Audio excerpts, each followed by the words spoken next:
Right, so still Wednesday 28th of December and still going through Germany, and this is my last one of the night. And this was a very kind donation from a gentleman called Kai Lingerman, who I don't actually know how he found out about my challenge, but I think he'd watched a few videos and got in touch and said, is there anything that I've got that you'd like a sample of to help with your challenge? And I said, actually, yes, there is. So he sent me some bits, which also included this particular one, which is Bosch. Bosch Edelbrand, it's also known as, but if you were to look at this on the shelf, it would be Bosch, basically. Now, Bosch is the current owner is a guy called Andreas Bosch, but the distillery is in it's a place called the Swabia region, which is here. And it was founded originally by a guy called Johannes Renz, who was Andreas's grandfather in 1948. And as with the previous two Germans we've done, it was fruit brandies. So already doing a distilling production, and decided to move into whiskey, but they didn't move into whiskey until 1997. So again, another German whiskey that is relatively new to the market. You know, we haven't got the history of Scotch or Irish or anything like that. It's a new market. So this particular one, however, because we've had the single malts of the Blaumaus and the Sleers, is actually Spelt, which is a type of grain, but is kind of unusual. Now, I'm pretty certain I've had a Spelt whiskey relatively recently, cannot remember which one it is.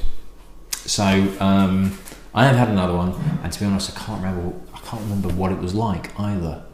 Was it the Koval? Maybe? I don't know. So yes, this particular one, so it uses locally grown organic Spelt.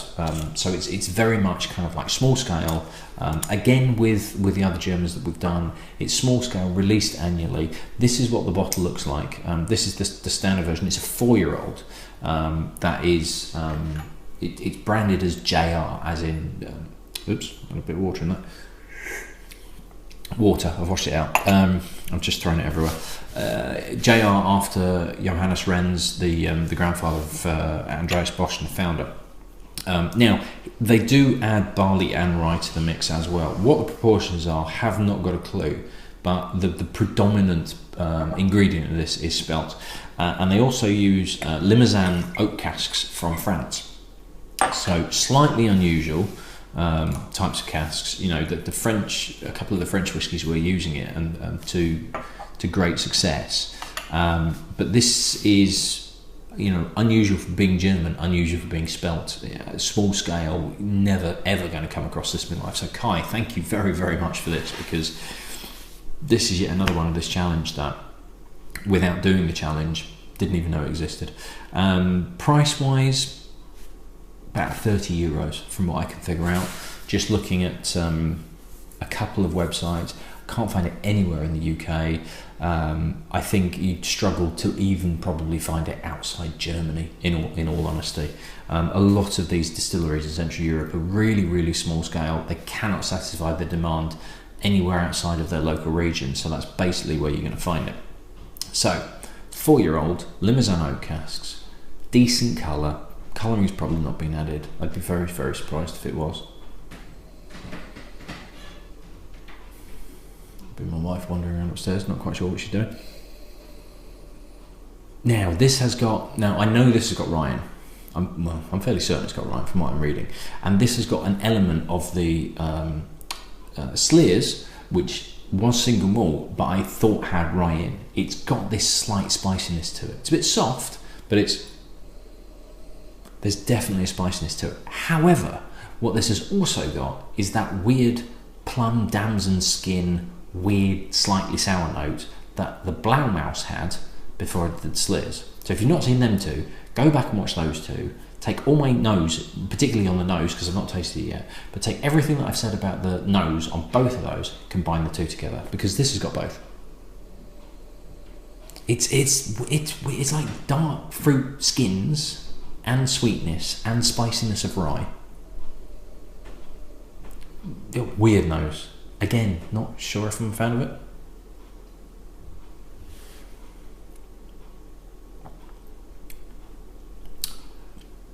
and follows through on the palate, dies off really quickly.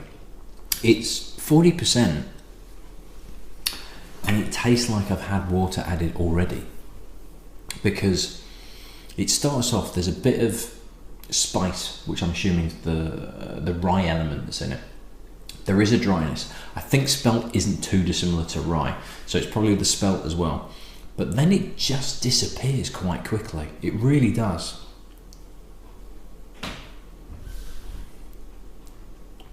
Again, there's the apple and pear of the Sleers. But there's this kind of grapey element, like grape skins. I don't know if I like. No, actually no. I tell a lie. I do like this. I do like this quite a bit. It's okay. It's the weird fruity skin sour note that was on the Blaumaus isn't there on this. It's not quite as fruity as the Sleers. It's not quite as apple and pear pie sweetness to it.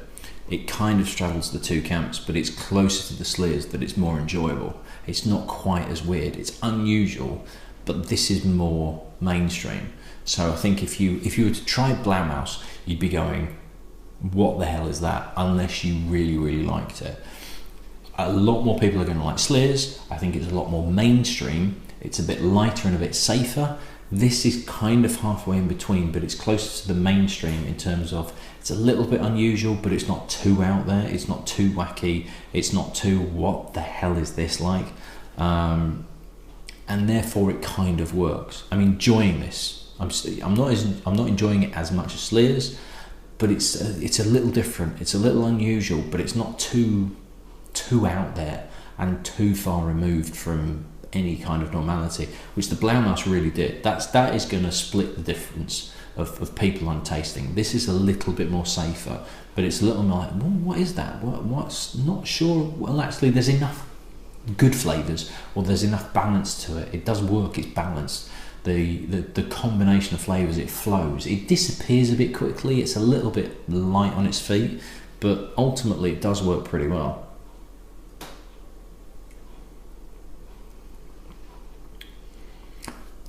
I'm not sure I'd chase it down again though. I don't think I'm going to search out a bottle of this, because I think ultimately it would start to get quite hard work. That grape skin, plum skin, fruit skin element to it, I think would end up wearing me down. I think after a while, this is a 25ml sample. I think if I did the whole miniature from Kai, I would probably get to that point and go, do you know what, I'm not sure I want to drink the rest of it. It's hard work, it's different, it's unusual. I really appreciate the fact that it is different and unusual, but I think after a while it's just going to get quite difficult to drink, and you'd be looking at something else going, do you know what, I just fancy something easier. This is hard work for me to get through, which is a shame, but it's personal preference. There are some people out there that are going to absolutely love it. I don't love it, but I kind of like it for what it is.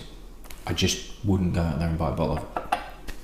So German whiskey at the moment is a little bit up and down, but I've got one more to do, so that might redress the balance. But Kai, thank you very, very much for that.